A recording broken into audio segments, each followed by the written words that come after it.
Lily, darling, I've found someone perfect for you. My stepmother Diane's voice dripped with false sweetness across the restaurant table. She leaned closer, her perfectly manicured nails tapping against her wine glass. He's a bit troubled, but beggars can't be choosers, can they? I felt my face flush as nearby diners turned to look at us. Across from me sat Calvin Rhodes, the man Diane had set me up with for this blind date. He wore a simple button-down shirt and jeans, his dark hair slightly messy, his expression carefully neutral. Troubled? I asked quietly, hoping to shut down this conversation before it got worse. But Diane was just getting started. She stage whispered loud enough for the entire section to hear, "He has mental issues, dear. Had some kind of breakdown after his parents died. People say he's unstable, a bit odd." But I thought, well, Lily isn't getting any younger, and she doesn't exactly have men lining up. The words hit me like physical blows. I watched Calvin's jaw tighten, saw his fingers grip his water glass a bit harder.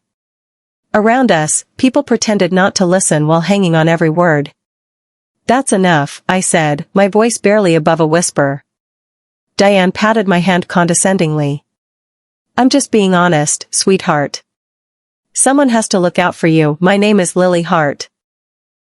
Before I tell you how it all started, I have to ask you for a favor. Write in the comment where you're watching me from. Will love to see how far this voice travels, and please don't forget to like and subscribe. Your help is very important. What I'm about to share with you is something I never thought could happen to me. This is a story about trust betrayal and the kind of evil that hides behind a smile." Calvin hadn't said a word through Diane's entire humiliating speech. Now he looked at me with eyes that were far more perceptive than my stepmother realized. There was no anger in his gaze, just a quiet assessment, like he was measuring my character by how I'd respond. I took a deep breath and met his eyes directly. "He seems perfectly fine to me," I said, stirring my untouched drink with deliberate calm. "In fact, he seems like the most reasonable person at this table." Diane's smile froze, her eyes narrowing slightly. "Lily, don't be naive. I know you want to see the best in people, but..."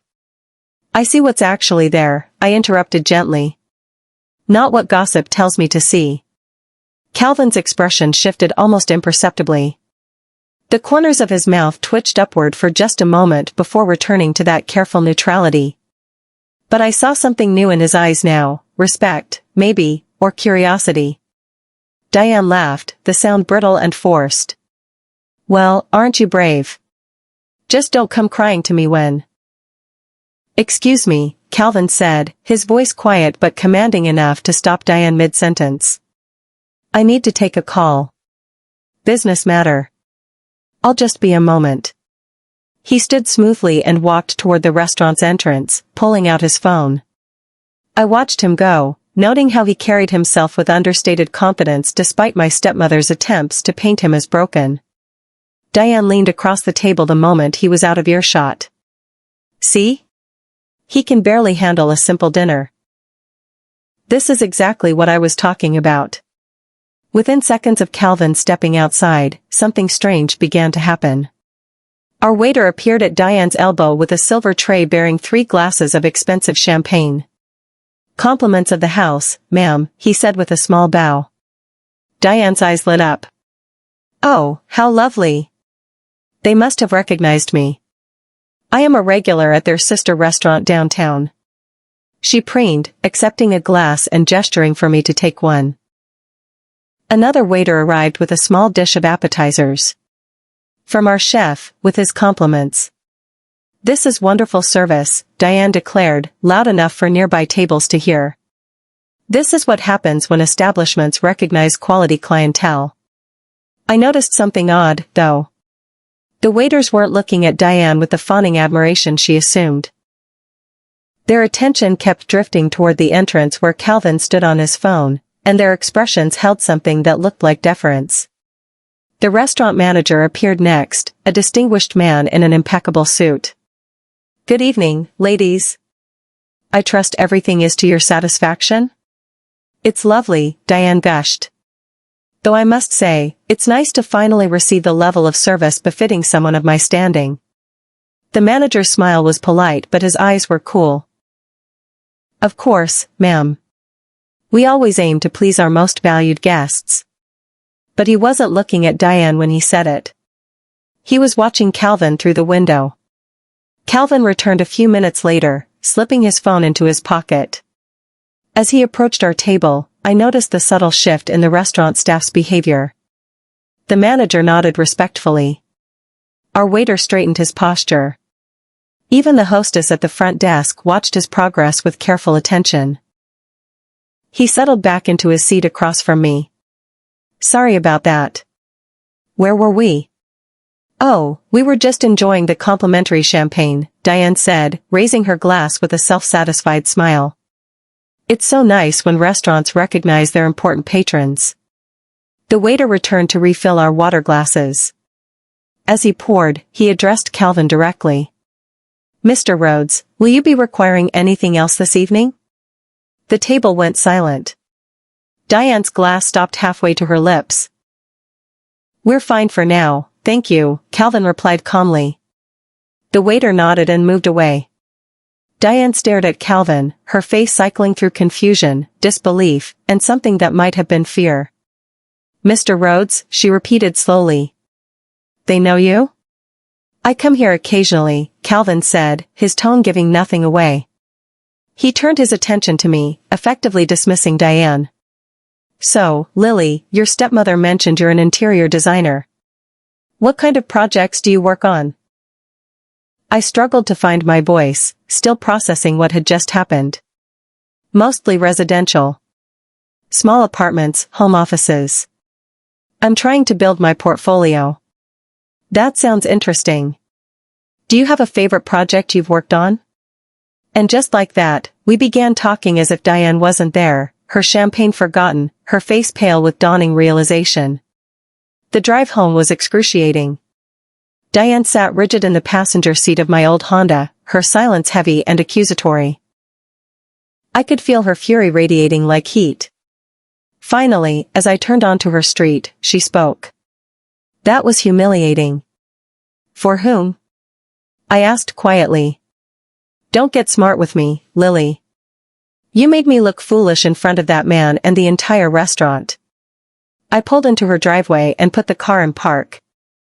I didn't make you look like anything, Diane. You did that yourself when you loudly announced he was mentally unstable and I was desperate. I was trying to help you, she hissed. Trying to lower your expectations so you wouldn't be disappointed when he inevitably showed his true colors. But instead, you defended him like some naive little girl playing white knight. Maybe I'm tired of you deciding what my expectations should be. She laughed, cold and sharp. Oh, please. You think he's interested in you? He probably felt sorry for you, sitting there with your clearance rack dress and your charity case attitude. Men like that don't want women like you, Lily. They want women with sophistication, with presence, with what? Your personality? The words came out before I could stop them. Diane's face flushed red. You ungrateful little, she stopped herself, taking a deep breath. When she spoke again, her voice was controlled but venomous. You're desperate enough for charity dates now. That's what you've become. Maybe if you'd listened to me over the years, worked on yourself instead of hiding in your little design studio, you'd actually have prospects. She got out of the car and slammed the door hard enough to make the entire vehicle shake. I watched her stalk up to the house that had been my father's before he married her, the house where I'd grown up before she'd made it clear I was no longer welcome to live there. In my rearview mirror, my own reflection stared back at me. My eyes were hard, jaw set. Something inside me crystallized into a silent promise, never again. Never again would I let her make me feel small. I drove back to my tiny studio apartment on the other side of Chicago, Diane's words echoing in my head. The thing was, she wasn't entirely wrong about my circumstances. My apartment was small, my car was old, and my design business was struggling to gain traction. But she was wrong about why. My father had died 3 years ago, leaving everything to Diane in his will, oh well, she'd convinced him to change during his final illness, when his judgment was clouded by pain medication. I'd been 24, fresh out of design school, and suddenly homeless with no inheritance. He would have wanted me taken care of, Diane had said, her grief seeming genuine enough that I'd believed her. And he knew you were young and capable of building your own life. So I did. I moved into this cramped studio, took on freelance work, and slowly built a client base. Diane kept me at arm's length, inviting me to family dinners only when it suited her social image to have a stepdaughter present. She'd made it clear, I was an obligation, not family. Her daughter Maya, 2 years younger than me, had stayed in the house. Maya, who'd never worked a day in her life, who spent her days shopping with her mother's credit cards and her nights at exclusive clubs. Maya, who looked at me with pity whenever we crossed paths. I'd spent 3 years telling myself I didn't care, that I was fine, that independence was better than being under Diane's thumb. But tonight, humiliated in a restaurant for everyone to hear, I finally admitted the truth, I wasn't fine. I was angry, hurt, and tired of being treated like I was worthless. My phone buzzed. An unknown number. This is Calvin Rhodes. I hope you don't mind, I got your number from the reservation list. I wanted to apologize for tonight. I stared at the text message for a long moment before responding. My fingers hovered over the keyboard, uncertainty flooding through me. You have nothing to apologize for, I typed back. I'm sorry about my stepmother. She had no right to say those things. The response came quickly. Dinner wasn't your fault. But I meant what I said, I'd like to get to know you better, without an audience. I smiled despite myself.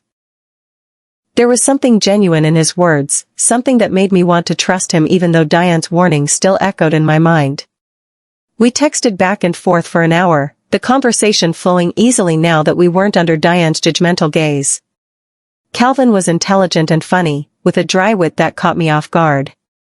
He asked about my design work with real interest, wanting to know about my process and inspirations. Why interior design, he asked. Because spaces matter, I wrote. The way a room is arranged, the colors, the light, it affects how people feel, how they live. I like the idea that I can help people feel more at home in their own lives. That's beautiful. And rare, someone who thinks about the emotional impact of their work. When I finally set my phone down and tried to sleep, I felt something I hadn't felt in a long time, hopeful. The next morning, I woke to 3 missed calls from Diane and a string of text messages. Call me immediately, the first text read. I know you think last night went well, but you need to be realistic. That man is not going to call you back.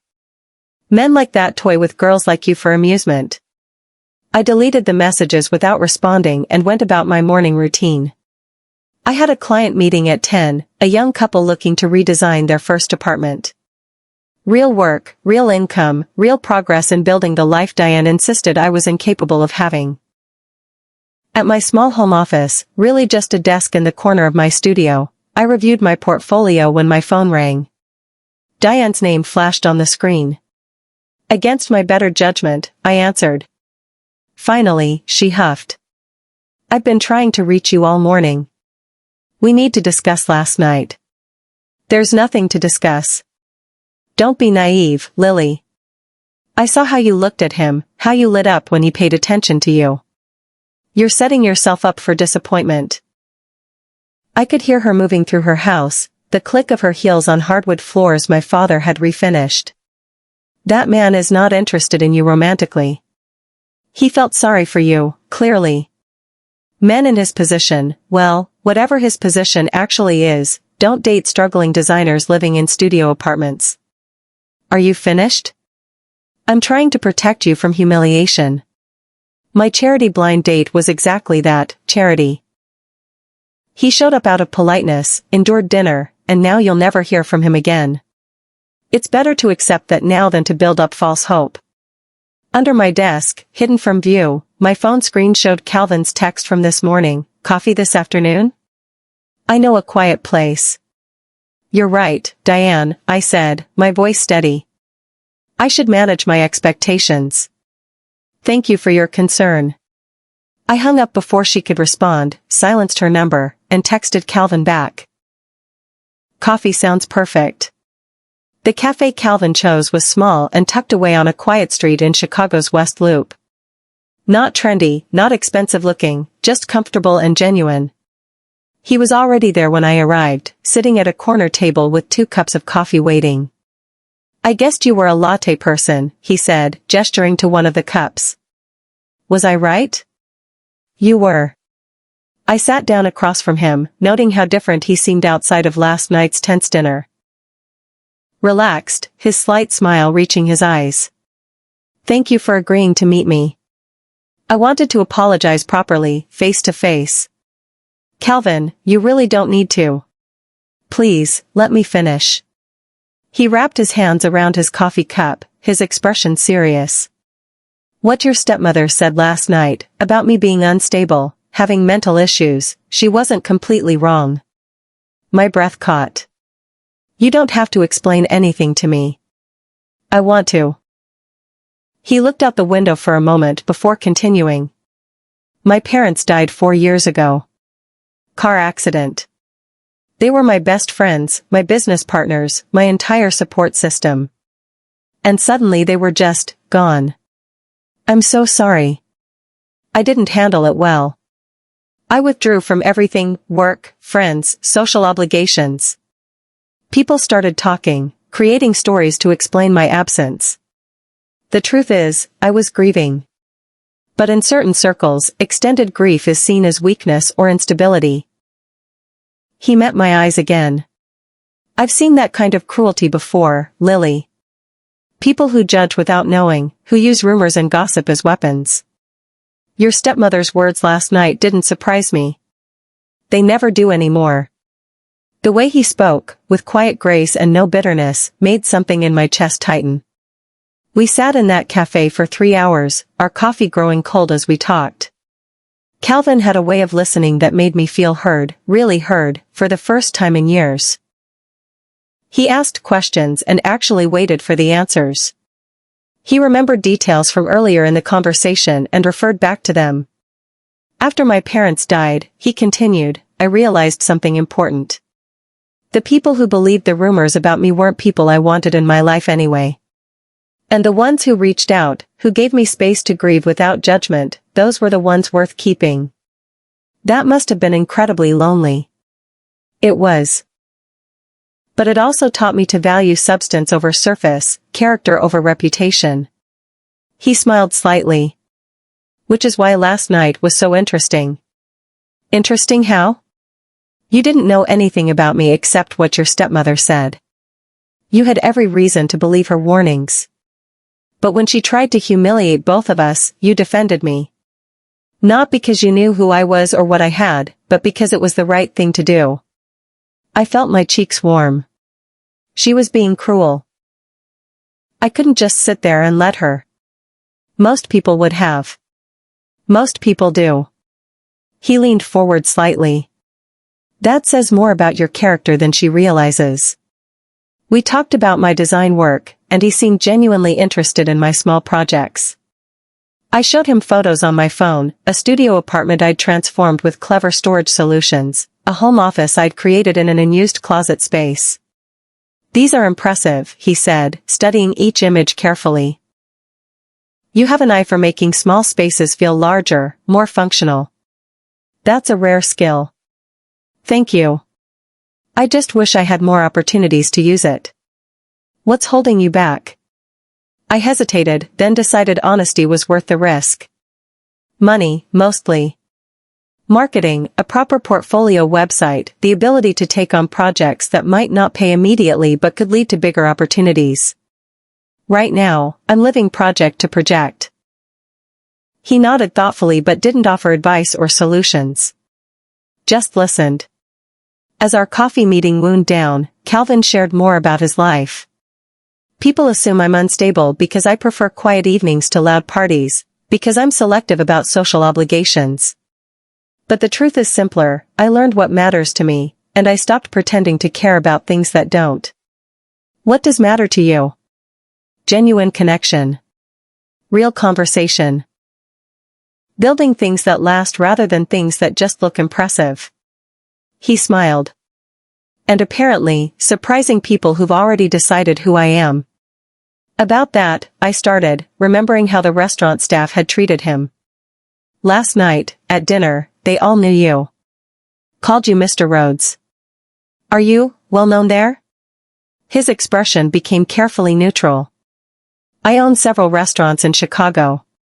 The one we went to last night is part of that collection. My coffee cup stopped halfway to my mouth. You own it? And 6 others. Plus an investment firm that specializes in hospitality and real estate. He said it casually, like he was mentioning he had a hobby, not a business empire. The mentally unstable man your stepmother warned you about is actually doing quite well for himself. I set down my cup, processing this information. The complimentary champagne, the manager's attention, that was all because the staff knows who signs their paychecks, yes. I didn't plan that, for what it's worth. I rarely reveal my ownership when I dine at my own restaurants. But after your stepmother's performance, I wanted to make a point. Why didn't you tell her outright? Why let her keep insulting you? Because watching her assume she knew everything about me was more revealing than anything I could have said. She showed exactly who she is. Someone who judges worth by appearance and gossip, who values status over substance. He paused. But you did something different. You looked past all of that and saw a person. That's rare, Lily. Over the next week, Calvin and I texted daily. He'd send photos of interesting architecture he spotted around the city, asking my opinion on design elements. I'd share sketches from projects I was working on. The conversation flowed naturally, like we'd known each other for years rather than days. Diane called repeatedly, but I'd learned to let it go to voicemail. When I finally listened to her messages, they followed a predictable pattern: concern that I hadn't heard from that man, reminders that she'd warned me, and thinly veiled satisfaction that her predictions had apparently come true. If she only knew. On Friday evening, my phone rang with Diane's number for the 5th time that day. This time, I answered. Lily, finally. I've been worried sick. You haven't been returning my calls. I've been busy with work. Right. Work. Her tone suggested she didn't believe me. Well, I'm calling because I want you to come to dinner Sunday evening. I'm having a small family gathering, and it would look strange if you weren't there. What's the occasion? Maya's new fiancé is coming. We're introducing him to the family. She paused meaningfully. It would be nice if you could find someone to bring, but I understand if you can't. Not everyone has Maya's social graces. The old Lily would have made an excuse, shown up alone, and endured an evening of subtle barbs about my single status. But something had shifted in me since that disastrous blind date. Actually, I'll bring someone. Diane's surprised silence was satisfying. Really? Who? You'll see Sunday. I hung up before she could press for details and immediately texted Calvin, want to meet the family properly this time? His response came quickly, I'd love to. And Lily? Wear something that makes you feel confident. I have a feeling you're going to need it. Calvin picked me up Sunday evening in a sleek black car that probably cost more than I'd earned in the past 3 years. When I opened my apartment door, his eyes widened appreciatively. I'd taken his advice about wearing something confident. Instead of my usual modest dresses that Diane always criticized as trying too hard or not trying enough, I'd splurged on a simple but elegant outfit from a boutique I'd been afraid to enter. Deep blue, perfectly tailored, it made me feel powerful. You look stunning, Calvin said, and the sincerity in his voice made me believe him. Thank you. Are you sure you want to do this? My family can be difficult.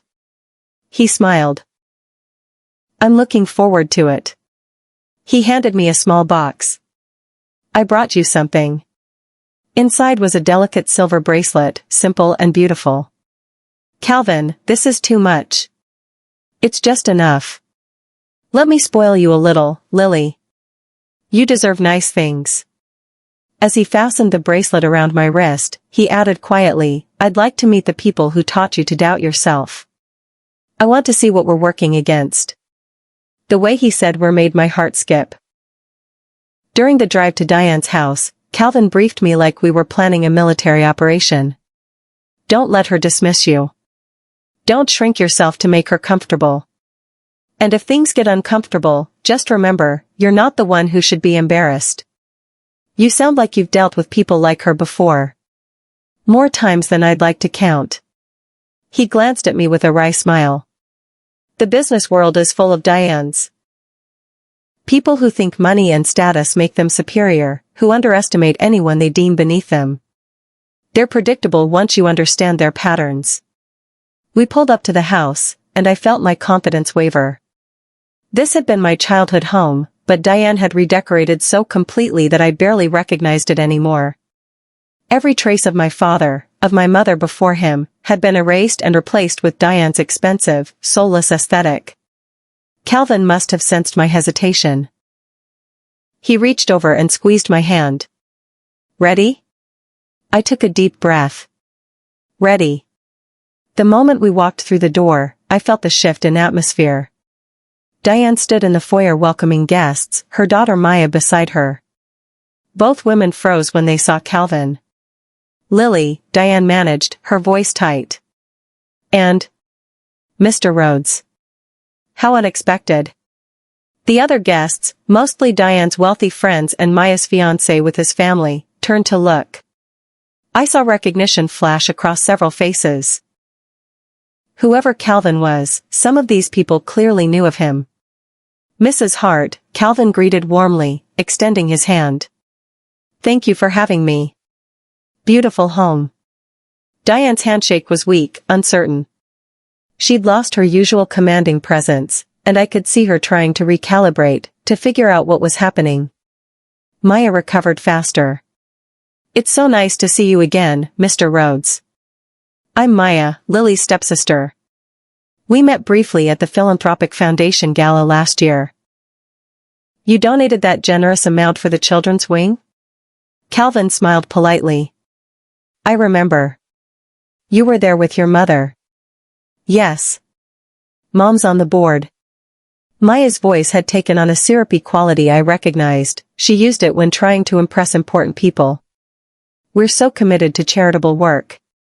The irony of Maya claiming commitment to charity while she lived off her mother's money wasn't lost on me. We moved into the living room where other guests mingled. I felt eyes following us, heard whispers. Diane's friends were clearly trying to figure out who Calvin was and why he was with me, the overlooked stepdaughter. Dinner was an elaborate affair, with Diane positioned at the head of the table and her guests arranged by perceived importance. She'd placed Calvin and me near the middle, a deliberate slight.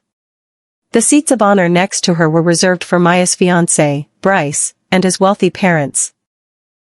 As we ate, Diane held court, telling stories designed to highlight her social connections and charitable contributions. Maya chimed in regularly, the two of them performing their well-rehearsed mother-daughter routine. Lily, dear, Diane said suddenly, her voice carrying across the table. How is your little design business coming along? Still working out of that tiny apartment? All eyes turned to me. I felt Calvin's hand briefly touch my knee under the table, a gesture of support. It's going well, I said evenly. I'm building my client base. How wonderful, Diane replied with false enthusiasm. It's so brave of you to pursue creative work even when it's not financially viable. Not everyone has Maya's practical approach to life. Maya smiled sweetly. I just think it's important to be realistic about one's prospects. Not everyone can afford to chase dreams. I felt my face heat, but before I could respond, Calvin spoke up. Actually, I find Lily's work quite impressive. She has a remarkable eye for spatial design and emotional impact. Those are skills many professionally established designers lack. The table went quiet. Diane's smile became strained. That's very kind of you to say, Mr. Rhodes. You're clearly a generous person, giving Lily such encouragement. I'm not being generous. I'm being accurate. Calvin's tone remained pleasant, but there was steel underneath. Interesting choice of words, though. Generosity. It seems to be a theme with you, Mrs. Hart. Diane blinked, confused. I'm not sure what you mean. Last week at the restaurant, you referred to our date as charity. You called me Lily's charity project, if I recall correctly. It's fascinating how often you use that word, especially considering the circumstances. The tension at the table was palpable. Diane's face had gone pale, then flushed red. The guests looked confused, sensing drama but not understanding the context. I think there's been a misunderstanding, Diane started, but Calvin continued as if she hadn't spoken. No misunderstanding. You were quite clear about your assessment of both Lily and myself. A struggling designer and a mentally unstable man, that's how you framed it, wasn't it? Maya jumped in, trying to salvage the situation. Mr. Rhodes, I'm sure my mother didn't mean. Oh, she meant exactly what she said. The question is whether she understands the position she's put herself in. Diane's voice shook slightly. What position would that be? Calvin set down his fork with deliberate care. The position of someone living in my house. The room erupted in confused murmurs. Diane's face went from red to white. Your house? What are you talking about? This property. Your late husband purchased it 17 years ago through a real estate investment trust.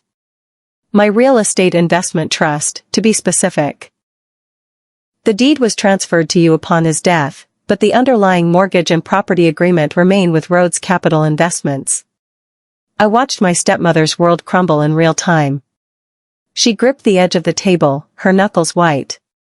That's impossible. This is my house. I own it outright. You own the deed, not the land it sits on. Different things. Calvin's voice remained calm, almost gentle. It's a common arrangement for investment properties. Your late husband was a smart man who made strategic financial decisions. You've been living here comfortably because those arrangements have been maintained. Bryce's father, a banker named Mr. Phillips, cleared his throat. Rhodes Capital Investments. You're the Calvin Rhodes? The tech investor who bought out Morrison Industries last year? Among other ventures, yes.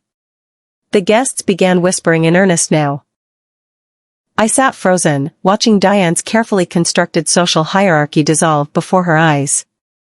After dinner, as guests mingled awkwardly in the living room, Diane cornered me in the hallway. Her perfect composure was cracked, revealing the desperation underneath. You planned this, she hissed, gripping my arm hard enough to hurt. You brought him here to humiliate me in front of my friends, in front of Maya's future in-laws. I pulled my arm free, meeting her eyes without flinching. No, Diane. You did this to yourself. I was trying to help you. That blind date was an act of charity. I felt sorry for you, pathetic and alone, so I tried to find you someone on your level. On my level? I laughed, the sound bitter. You picked Calvin specifically because you thought he was damaged goods, someone I should be grateful to get. You wanted to remind me of my place. You ungrateful, she stopped herself, glancing around to make sure no one was listening. After everything I've done for you, letting you stay connected to this family even though you're not my blood. Letting me? Diane, you kicked me out of my own father's house the moment he died. You took everything he left me and called it kindness. You've spent 3 years reminding me I'm not good enough, not successful enough, not worthy of the family name.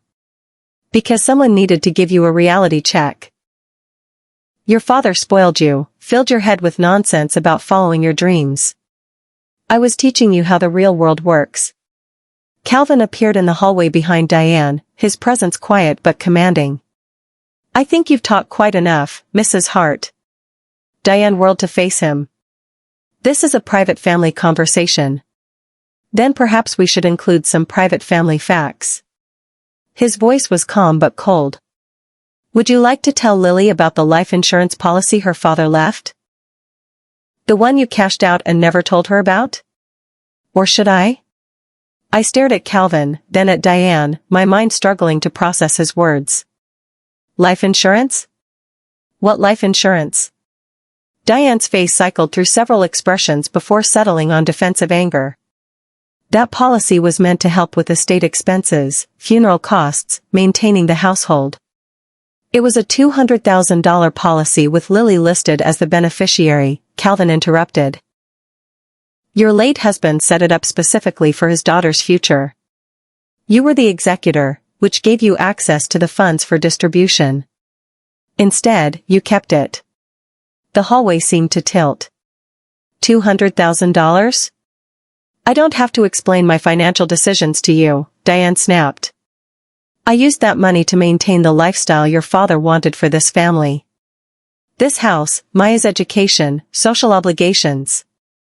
None of which included me, I said quietly. You told me Dad left everything to you. That there was nothing for me because he trusted you to handle family finances fairly. Calvin pulled out his phone and showed me a document. I did some research after our first date. Your father's estate was a matter of public record. The insurance policy, the trust arrangements, all of it. Your stepmother was required by law to notify you as a beneficiary. She never did. This is none of your business, Diane said, her voice rising. This is family business, and you're an outsider. An outsider who owns the property you're standing in and has detailed records of financial fraud. The color drained from Diane's face completely now. Behind her, I saw Maya hovering at the end of the hallway, listening to every word. Fraud is a strong word, Diane managed. Is it? When someone deliberately withholds a beneficiary notification and converts assets for personal use? I believe the legal term is fraudulent conversion. But I'm not a lawyer. We could ask one if you'd like. We returned to the living room where the other guests were gathered in uncomfortable clusters, clearly having heard raised voices but not the details. Diane followed behind us, her composure shattered. Maya rushed to her mother's side. Mom, what's going on? Mr. Phillips was just asking Bryce about the property trust thing. What did he mean about you not owning the land? It's complicated, dear, Diane said, but her voice lacked conviction. Mr. Phillips, apparently emboldened by the general chaos, spoke up. Mr. Rhodes, if you don't mind me asking, you mentioned Rhodes Capital Investments owns the underlying property trust. Does that mean Mrs. Hart's ownership is conditional? All property ownership through investment trusts has conditions, Calvin replied evenly. In this case, the terms include maintaining the property to specific standards and adhering to the original agreement's moral clauses. Moral clauses? Diane's voice was barely above a whisper. Standard language in our agreements. Property owners agree to use the assets responsibly and legally. Fraud, theft, and financial misconduct all violate those terms. He paused. Withholding someone's rightful inheritance certainly qualifies. The room had gone completely silent. Every guest was staring at Diane, whose social standing was visibly crumbling. Bryce's mother, who'd been silent until now, turned to her son. Bryce, dear, perhaps we should discuss the engagement timing. Given the family's complicated circumstances. Maya's face went white. What? No, Mrs. Phillips, this is just a misunderstanding. I don't think it is, Bryce said slowly, looking at his parents rather than at Maya. I think we need to reconsider our plans. And just like that, the perfect life Diane had constructed began to collapse. The following week, I met with Calvin and his lawyer at a downtown office. Victoria Cross, the legal counsel, laid out everything in meticulous detail. Your father's estate planning was actually quite sophisticated, she explained. He created multiple protective measures for you, but your stepmother was granted temporary control as executor with the understanding she'd fulfill certain obligations. Which she didn't, I said, the reality still sinking in. Correct. The life insurance alone would have been enough to sue over, but there's more. Your father established an education trust that was supposed to fund your graduate school. That money was redirected into general household accounts. There was also a business startup fund meant specifically to help you launch your design career. I felt tears prickling my eyes. My father had tried to take care of me, even after death. Diane had stolen all of it. How much total? I asked. Approximately $370,000, plus interest over 3 years. The number was staggering. While Diane had been telling me I was broke and desperate, I should have had almost $400,000 building my future. Calvin, who'd been quietly observing, spoke up. What are Lily's options? She can file criminal charges for fraud and theft. Or she can pursue civil remedies, suing for the return of funds plus damages. Given the clear paper trail, either option would likely succeed. What would you recommend? I asked. Victoria looked at me thoughtfully. That depends on what outcome you want. Justice? Restitution? Or something else? I thought about everything Diane had done. Not just the stolen money, but the years of emotional manipulation, the constant belittling, the systematic destruction of my confidence. She'd tried to make me believe I was worthless while literally stealing my worth. I want her to understand what she did. To face consequences. I paused. But I don't want to destroy her. I just want my life back. Calvin smiled slightly. That's more mercy than she deserves. Maybe. But I won't become cruel just because she was. Word spread quickly through Diane's social circle. Within days, the story had become gossip fuel at every country club lunch and charity gala in Chicago. The woman who'd spent years building her reputation as a pillar of society was now known as someone who'd stolen from her own stepdaughter. Maya called me 3 times that week, each call more desperate than the last. Lily, please. Bryce's family won't return our calls. His mother is telling everyone the engagement is off. You have to fix this. I don't have to do anything, Maya. But you're making us look bad. You're letting people think Mom is some kind of criminal. She is a criminal. She stole almost $400,000 from me. Silence on the other end. Then, quietly, I didn't know. I swear, Lily, I didn't know about the insurance money or any of it.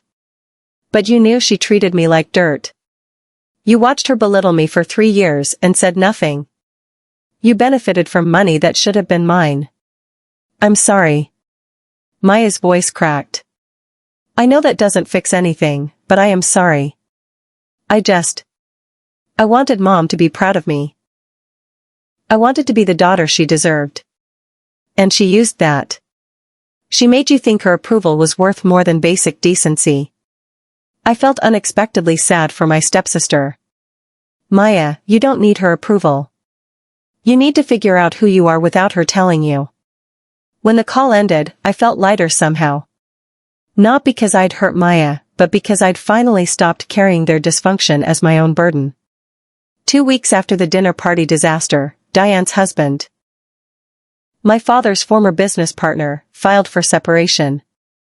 The news came through Victoria, who'd been monitoring the situation.